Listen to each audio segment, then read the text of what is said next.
पागल बनवले बिया शहर पटनवा में। हमके पागल बनवले बिया शहर पटनवा में। कबो मिलहु नया तू बिया रांची जेल खानवा में। हमके पागल बनवले बिया शहर पटनवा में। हमके पागल बनवले बिया शहर पटनवा में।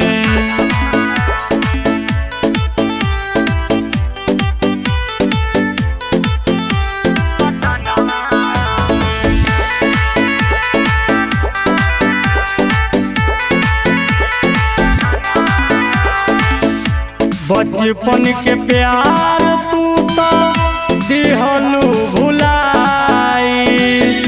हमारा से शादी के और से सगाई।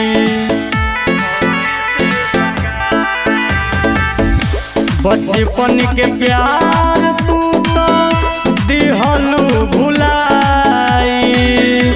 हमारा से शादी के और से सगाई।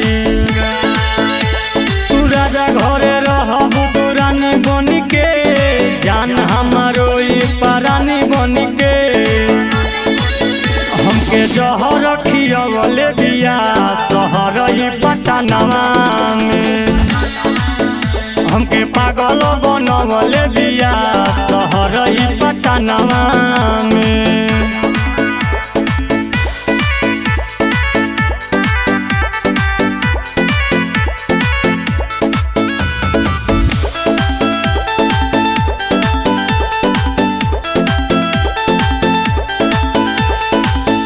बोल तोहरा बिना कैसे रहब हो।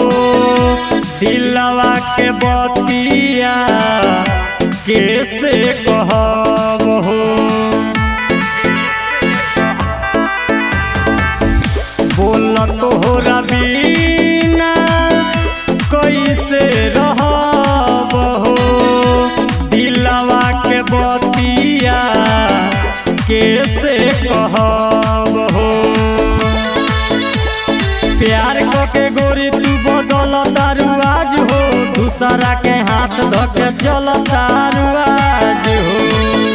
और लालू के भूलैले बिया शहर पटनवा में।